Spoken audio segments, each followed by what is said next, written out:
चलिए देखिए फिर यहाँ पर आपका टॉपिक चल रहा था भ्रूणीय प्रवर्धन की प्रावस्था यानी कि फेज। तो देखो बताओ फेज कितनी थी? 7 फेज थी। मतलब यहाँ पर जो आपका टॉपिक इसके पहले चल रहा था वो था भ्रूणीय परिवर्धन, भ्रूणीय परिवर्धन की प्रावस्थाएं, ये टॉपिक का नाम है ना।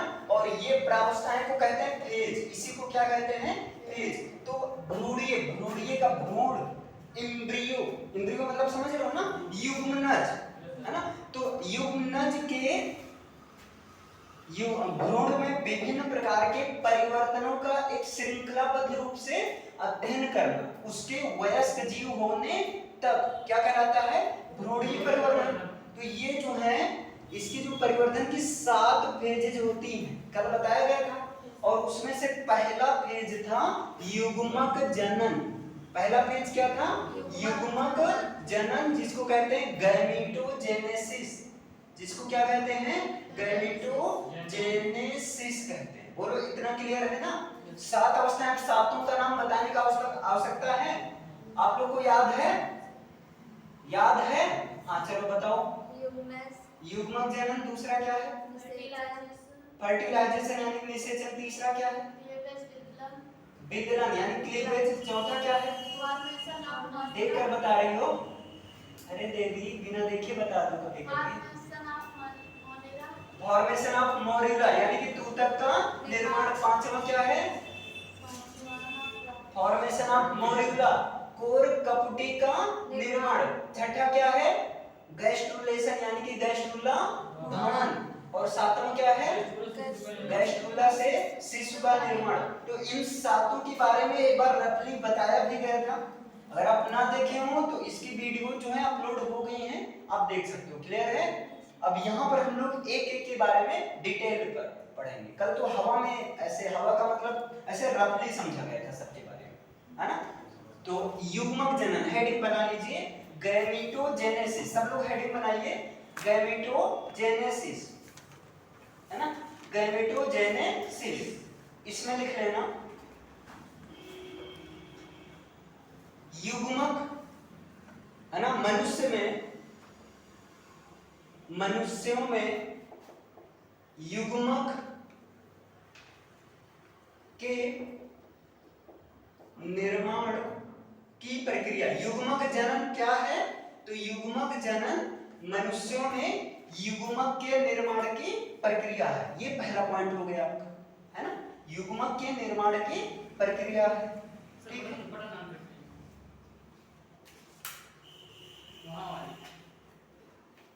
आम तो है जी जी, बस छोड़ दिया नहीं बस। तो मनुष्यों में युग्मक के निर्माण की ये क्या है? प्रक्रिया है। अब जब मनुष्यों में युग्मक होता है तो क्या होता है? नर में नर युग्मक और मादा में मादा युग्मक। तो इसमें लिखना नर में नर युग्मक, नर युग्मक। और नर युग्मक कौन सा होता है बताओ? नर में नर युग्मक शुक्राणु होता है, अस्पम, है ना। तो शुक्राणु यानी कि अस्पम, ठीक। तो नर में नर युग्मक, नर युग्मक कौन सा? नर युग्मक का निर्माण होता है शुक्राणु। और मादा में ओवम, हाँ मादा में मादा युग्मक, मादा में मादा युग्मक। और उस मादा युग्मक का नाम है ओवम। मादा युग्मक का नाम क्या है? ओवम यानी कि अंडे। यही चीज के निर्माण होने, यही युग्मक के निर्माण होने की प्रक्रिया। युग्मक कौन कौन सी युग्मक? 2, नर युग्मक और मादा युग्मक। नर युग्मक के रूप में शुक्राणु और मादा युग्मक के रूप में ओवम या अंडा। ये दो चीज होती है। अच्छा, ये नर युग्मक और मादा युग्मक ये बताओ द्विगुणित होते हैं कि आगुणित होते हैं? आगुणित होते हैं, है ना। द्विगुणित तो भ्रूण होते हैं जो नर युग्मक और मादा युग्मक से मिलकर संलयन के बाद बनते हैं ना। हाँ तो लिख लेना शुक्राणु व मतलब अस्पम व ओवम आगुणित होते हैं। क्या होते हैं? आगुणित। आगुणित का मतलब एन होते हैं, ठीक है। ये क्या होते हैं आपके अगुणित होते हैं। और एक चीज और अगर एक्स्ट्रा बताएं कि बताओ शुक्राणु का निर्माण कहां पर होता है? कहां पर होता है? टेस्टीज में, वृषण में होता है ना? तो ये पॉइंट लिख लेना, शुक्राणु यानी कि अस्पम का निर्माण वृषण में, वृषण जिसको क्या कहते हैं? टेस्टीज में, तथा ओवम यानी कि अंडे का निर्माण अंडाशय में यानी कि ओवरी, अंडाशय यानी कि ओवरी में होता है। क्लियर है ये चीज? एक क्वेश्चन यहां से और बन जाता है कि अस्पर्म के निर्माण की क्रिया को क्या कहते हैं? तो स्पर्मेटोजेनेसिस है ना? तो एक लिख लो, अस्पर्म के निर्माण की क्रिया को, अस्पर्म के निर्माण की क्रिया को स्पर्मेटोजेनेसिस कहते हैं। स्पर्मेटोजेनेसिस यानी कि शुक्राणु जनन। हिंदी में आप देख सकते हो ना, हिंदी में लिख लीजिएगा शुक्राणु जनन। स्पर्मेटोजेनेसिस का मतलब क्या हुआ? शुक्राणु जनन। तो अस्पर्म के निर्माण की क्रिया को क्या कहते हैं? स्पर्मेटोजेनेसिस। अच्छा एक चीज और बताओ, अंडे के निर्माण की क्रिया को क्या कहते हैं? oogenesis। क्या है? एक बार बताया गया था ना, oogenesis, अंडे के निर्माण की क्रिया। हाँ, तो यहाँ पर लिख लेना ओवम यानी कि अंडे के दिख रहा है कि नहीं? इधर बता दो। अंडे के निर्माण की क्रिया को क्या कहते हैं? oogenesis कहते हैं। अंडे के निर्माण की क्रिया को oogenesis, लेकिन अस्पर्म के निर्माण की क्रिया को स्पर्मेटोजेनेसिस कहते हैं।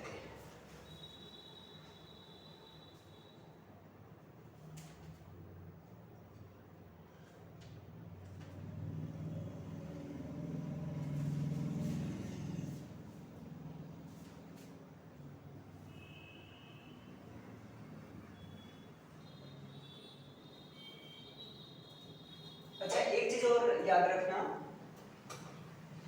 ये होता क्या? अस्पर्म जो है ये किस रूप में रहता है? सीमन के रूप में रहता है।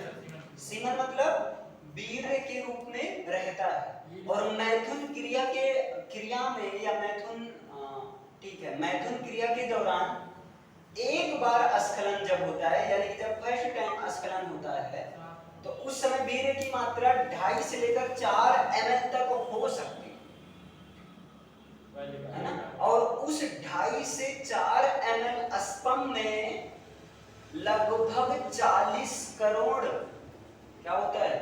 अरे सीमन में 40 करोड़ शुक्राणु का स्पर्म होता है ना? तो लिख लेना 2.5 से 4 ml सीमन में, 2.5 से 4 ml सीमन का मतलब लिख लेना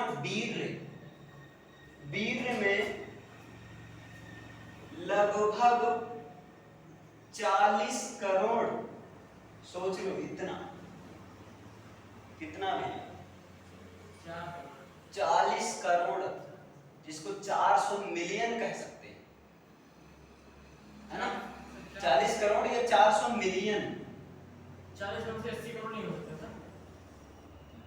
नहीं, अरे मतलब इतना मैक्सिमम लगभग 40 करोड़ या 400 मिलियन क्या हो सकता है?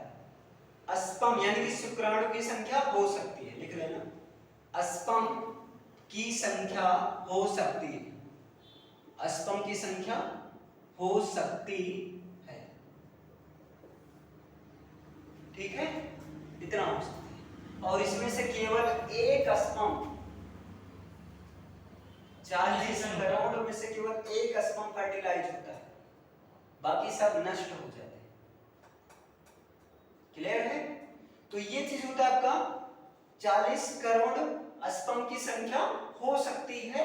और मैथुन क्रिया के पश्चात कितने सीमन का स्खलन होता है एक बार में? तो लगभग 2.5 से लेकर 4 ml तक होता है। और इससे ज्यादा नहीं हो सकता है? इससे ज्यादा भाई लगभग में है, तो आगे पीछे हो सकता है।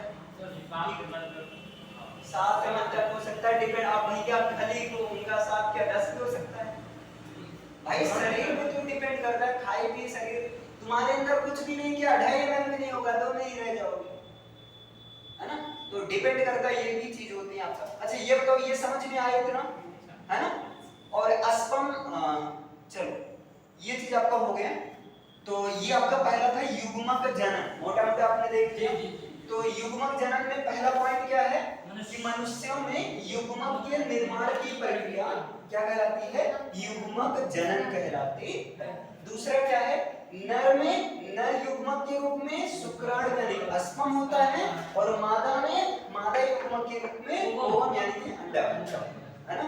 शुक्राणु का निर्माण वृषण टेस्टिस में होता है, जो कि नर का प्राथमिक जनन अंग होता है, और मादा में ओवम का निर्माण ओवरी में यानी अंडाशय में होता है, जो कि मादा का प्राथमिक लैंगिक अंग होता है। ये सब बताया गया है, प्राथमिक लैंगिक अंग, द्वितीयक लैंगिक अंग, क्या है, सारी चीजें बताई गई है ना? फिर क्या है? स्पर्म के निर्माण की क्रिया को स्पर्मेटोजेनेसिस यानी कि शुक्राणु जनन कहते हैं, है ना?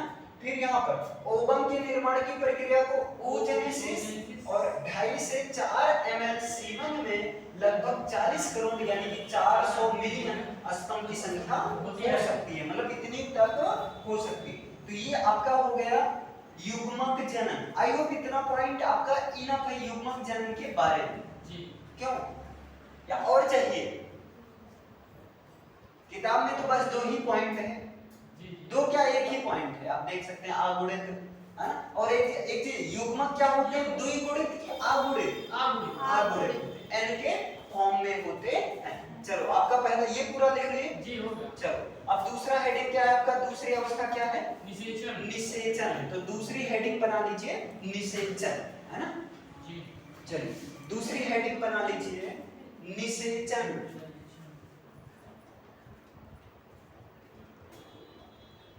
तो स्पर्म भैया स्पर्म सीमन जी एकदम के रूप में तैयार है, ओवम है। अब आगे प्रक्रिया होने वाली है, और वो क्या है? निषेचन यानी कि फर्टिलाइजेशन,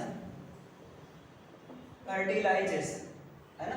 तो अब प्रश्न आता है ये क्या होता है ना? निषेचन क्या होता है? तो नर युग्मक का मादा युग्मक के साथ, है ना, संलयन होने, संलयन होकर, ऐसे इसको लिखो, नर युग्मक का, एक मिनट, नर युग्मक, अब आप ब्रैकेट में चाहो नर युग्मक कौन होता है? स्पर्म होता है ना? तो बार बार लिखने की आवश्यकता है? पहले करवा ही दिया गया। तो नर युग्मक का मादा युग्मक के साथ, मादा युग्मक के साथ संलयन होकर, है ना? संलयन का मतलब होता है फ्यूज होकर, हाँ फ्यूज होकर, मिलकर। क्या कहा गया था? 2 जान, क्या था? 2 जान एक आत्मा, ऐसा कुछ था ना? हाँ 2 जिस्म एक जान, हाँ या देखो, तो वही चीज, नर युग्मक का मादा युग्मक के साथ संलयन यानी कि फ्यूज होकर, संलयन यानी कि फ्यूज होकर नर युग्मक, अरे वही क्रॉस, जब क्रॉस नहीं होगा तो कहाँ फ्यूज होगा, है ना? तो युग्मक, ठीक है? अरे ये क्या लिखे यार? के साथ संलयन होकर, होकर युग्मनज, युग्मनज यानी कि जाइगोट, युग्मनज यानी कि जाइगोट बनाने की क्रिया, ठीक है? जाइगोट बनाने या बनने की क्रिया, जाइगोट बनने की क्रिया क्या है? अब ये क्रिया किसके थ्रू होती है? तो क्वाइटस के थ्रू होती है, मैथुन के थ्रू होती है ना? तो ये सब तो सबको पता है। तो नर युग्मक का मादा युग्मक के साथ संलयन यानी कि फ्यूज होकर युग्मनज यानी कि जाइगोट बनाने की क्रिया को आगे आप कर सकते हो ना, निषेचन कहते हैं। हाँ, जिससे आपकी फीलिंग आए, क्योंकि फीलिंग तभी आता है जब तक ये ना आप कहते हैं कहा क्या हुआ। अरे हाइपोथैलेमस होता है यहाँ पर, घास वाली फीलिंग कब आती है, जब तक ये ना कहते हैं कहा जाता है, ऐसा कुछ बचपन से हम लोग ये तो पढ़ते हैं कहते हैं, फीलिंग लाते रहो आप अपने हिसाब से ऐड करते, क्लियर है। चलो ये हो गया आपका। अब इसके बाद में एक चीज और, यहाँ पर युग्मनज बना है ना, यहाँ पर क्या बना युग्मनज। अब प्रश्न आता है युग्मनज द्विगुणित होता है कि आगुणित होता है, द्विगुणित होता है ना, तो इसको लिख लो। युग्मनज में गुण सूत्रों की संख्या द्विगुणित होती है।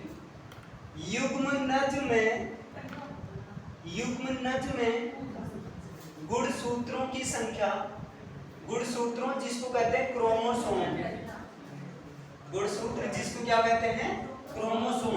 तो युग्मनज यानी कि युग्मनज में गुणसूत्रों यानी कि क्रोमोसोम्स की संख्या द्विगुणित, दो नहीं होती बच्चा, 46 ही होती है। द्विगुणित यानी कि 2n होता है ना, ये चीज होता है ना। इतना क्लियर है। चलो दे दिया, आप लोग कुछ क्वेश्चन बता दीजिए। Are you ready, are you ready? Yes sir. Ready हुआ? No sir. तो क्यों बोले? चलो अब यहाँ पर देखो, गुण सूत्र क्या होता है, ध्यान देना। गुण सूत्र ओवरऑल कितना होता है, 46 होता है। समझ लेगा कि थोड़ा बात आ रही है इसकी। गुण सूत्र ओवरऑल कितना होता है, 46 होता है। 46 या जो है 23 जोड़ा, तो वही 23 जोड़ा वही 2n1। समझ पा रहे हैं ना, 2n का मतलब हमेशा पेयर में पाया जाता है ना, पेयर।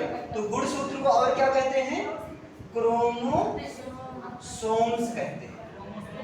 ये 23 जोड़ा जो होता है, सुनो ध्यान से, जो 23 जोड़ा होता है ये बंटा रहता है दो भाग में, है ना। एक होता है ऑटोसोम्स, एक होता है आपका ऑटोसोम्स, है ना, और एक होता है हेट्रोसोम। एक होता है ऑटोसोम्स, एक होता है हेट्रोसोम्स, है ना। तो हेट्रोसोम्स को कहते हैं सेक्स क्रोमोसोम्स।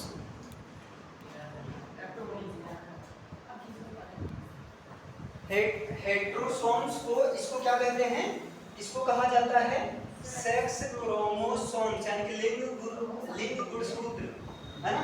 ऑटोसोम होता है 22 जोड़ा, जो कि स्त्री और पुरुषों दोनों में समान होता है।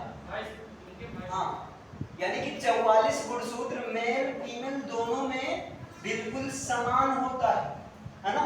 और ये 23 जोड़ा 22 जोड़ा, इसमें 23वां जोड़ा जो होता है, 23वां जोड़ा वो क्या होता है, हेट्रोसोम होता है, यानी कि सेक्स क्रोमोसोम। यही डिसाइड करता है सेक्स का, जेंडर का, कि मेल होगा या फीमेल होगा। अगर XX है तो क्या होगा, लड़की होगी। अगर XY है तो क्या होगा, लड़का होगा, है ना। यही डिसाइड करता है, यही 23वां। और XYX क्लियर है। XYX है तो वहाँ सिंड्रोम हो जाता है, Turner syndrome, Patau syndrome, down syndrome, ऐसे कई सिंड्रोम है, पढ़ाएंगे उसे, डोंट वरी, है ना। वो गुणसूत्रीय विकार है, ठीक है। हाँ, परेशान ना हो। 47 भी होता है, 45 भी होता है, 48 हाँ 48 भी होता है। अब यहाँ देखो, ये क्या होता है आपका, लड़की होती है। यहाँ कभी कंफ्यूज तो हो गया नहीं आप? अगर कंफ्यूज हो तो बॉय, बॉय लास्ट में क्या है, वाई है, और किस में लास्ट में वाई है, XY में, है ना। इससे भी ना समझ में आए तो XX मतलब लड़की, याद ही रहेगा। क्लियर, समझ में आया? तो ये चीज गुणसूत्र के बारे में थोड़ा ओवर। अब यहाँ क्या वही कहा जा रहा है कि जो युग्मनज में जो गुणसूत्र होता है ना, वो द्विगुणित होता है, मतलब 2n के फॉर्म में होता है। क्लियर है ना। जिसमें से 22 जो ऑटोसोमल गुणसूत्र होता है और 23वां जो होता है हेट्रोसोमल होता है। 23वां ही बताता है कि सेक्स, जेंडर, यानी कि डिवाइड करता है, बता देता है ना। बाकी 22 तो समान, ऐसा नहीं चेस्ट फीमेल में स्तन ग्रंथियां पाई जाती है, एक पसली आता है ना। स्तन, एक पसली ज्यादा नहीं बच्चा, स्तन ग्रंथियां के साथ साथ में दुग्ध ग्रंथियां पाई जाती है। तुम्हारे यहाँ भी स्तन ग्रंथियां हैं, तुम्हारे यहाँ दुग्ध ग्रंथियां नहीं है। स्तन ग्रंथियां हैं भी, वो क्या है, निष्क्रिय है ना, सक्रिय नहीं, बस यही चीज है। क्लियर है, समझ में आया ये चीज, आपका लिख लो इसे। अच्छा यहाँ सारा पॉइंट क्लियर है ना, चलो इसे लिख लो, इसे जल्दी लिखो। और एक चीज और है, अगर हम पूछ रहे हैं बताओ मतलब मनुष्यों में निषेचन क्रिया जो है आंतरिक होती है या जो है बाह्य होती है? आंतरिक होती है। निषेचन क्रिया कहां पर होती है? तो अंडवाहिनी में होती है, लिख लेना। आंतरिक सॉरी ऐसे लिख लो, मनुष्यों में इसको एक पॉइंट बनाकर कर लेना है ना। मनुष्यों में आंतरिक निषेचन होता है, निषेचन होता है ना। और कहां पर होता है निषेचन की प्रक्रिया? अंडाशय में नहीं होता है, मादा के अंडवाहिनी में होता है, फैलोपियन नलिका, फैलोपियन ट्यूब में होता है ना। मादा के अंडवाहिनी में होता है, लिख लेना। ओविडक्ट्स, मादा के अंडवाहिनी में यह प्रक्रिया होती है, यह प्रक्रिया होती है। चित्र उत्र बनाए हो तो देखते रहो, अंडवाहिनी कहाँ है, कहाँ क्या कैसे है ना। तो मादा के अंडवाहिनी में होता है। और जो शुक्राणु होते हैं, देखो शुक्राणु में पूंछ होती है, अस्पम में पूंछ होती है। आप चित्र में देखोगे अस्पम की संरचना एक करके चित्र है, वहां पर आप देख सकते हैं यहाँ पूंछ होता है, ठीक है। हाँ सूक्ष्मदर्शी से क्या होता है दिखा। बाकी जो निषेचन की कितनी घटनाएं होती हैं अगर पूछ लिया जाए तो निषेचन की कई, एक तो निषेचन के पूर्व की घटनाएं है ना, और एक निषेचन के समय की घटनाएं, और एक निषेचन के बाद की घटनाएं। तो निषेचन के पहले की कौन सी घटनाएं होती हैं?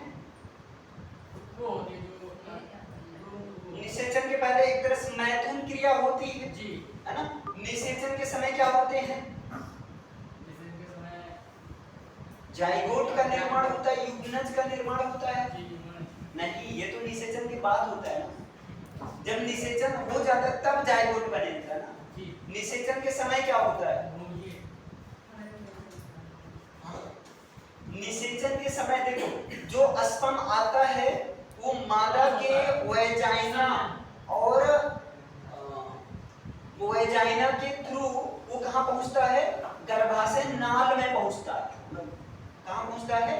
गर्भाशय नाल में। अच्छा पहले इसे लिख, इसे लिख लेना, इसे लिख लो पहले, इसे लिख लो फिर बताएं, नहीं तो ऐसे ऊपर से उठ जाए, ठीक है।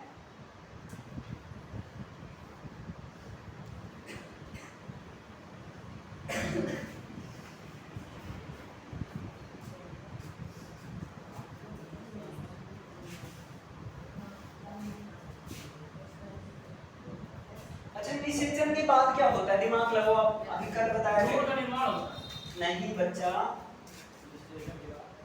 निषेचन के बाद भ्रूण का निर्माण तो होता है, सही है। आगे क्या होता है? विदलन वाली प्रक्रिया होती है, समसूत्री विभाजन होना शुरू होता है ना। और जब समसूत्री विभाजन होना शुरू होता है तो वहां पर क्या होता है? एक कोशिका कितने कोशिका में बंटती है? 4। अरे 4 बार समसूत्री विभाजन हुआ जब 4 चौक 16 गोरखखंड बना था। वही 16 गोरखखंड गोल ठोस संरचना का रूप लिया था और वही जाकर तूतक बनाया था, है ना। कुछ याद आ रहा है? मोह माया चल रहा है, हेलो याद आ रहा है?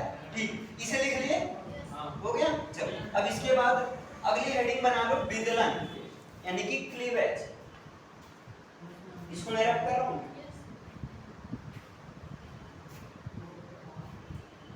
अगली हेडिंग बना लीजिए विदलन यानी कि क्लीवेज। एक बार आप लोग पढ़ के आए होते तो और अच्छे से सारी चीजें क्लियर हो जाती है ना।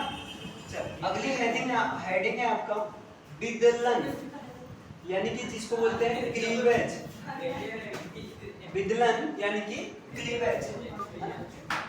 ये क्या होती है, सुनो इसमें देखिए युग्मनज में होने वाले तीव्र समसूत्री विभाजन को युग्मनज में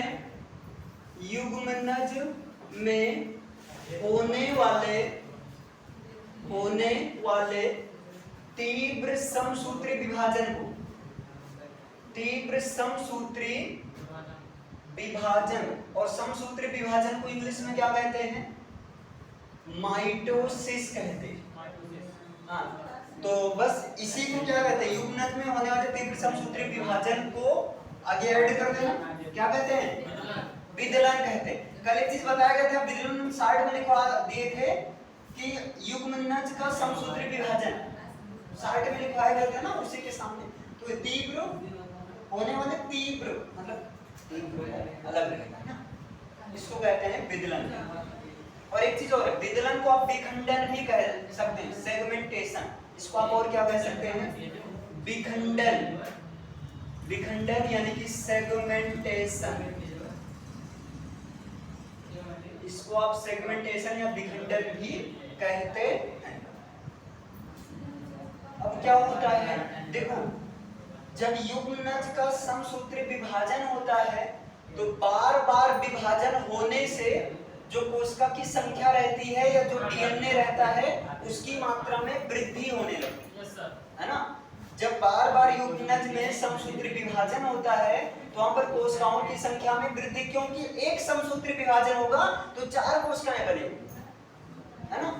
जब बार बार होगा तो भाई 4 4 4 बनती जाएंगी, तो क्या होगी, कोशिकाओं की संख्या में वृद्धि होगा, है ना। और जब कोशिकाओं की संख्या में वृद्धि होगा तो स्वाभाविक है भी या डीएनए की मात्रा में भी क्या होगी, वृद्धि होगी, है ना। और विदलन कहां से प्रारंभ होता है, तो विदलन जो है अंडवाहिनी में ही होने लगता है। जैसे आपको पता है निषेचन की क्रिया कहां होती है, तो मादा के अंडवाहिनी में निषेचन वाला प्रोसेस होता है, तो अंडवाहिनी में ही विदलन की क्रिया प्रारंभ हो जाती है। तो इसमें पॉइंट करके लिख लो, विदलन का प्रारंभ अंडवाहिनी में ही शुरू हो जाता है, विदलन का प्रारंभ अंडवाहिनी में ही शुरू हो जाता है, विदलन का प्रारंभ अंडवाहिनी में ही शुरू हो जाता है। अंडवाहिनी को बोलते हैं ओविडक्ट्स, है ना। चित्र बनाए हो तो उसमें देखते रहना कहां पर अंडवाहिनी कहां जा रही है।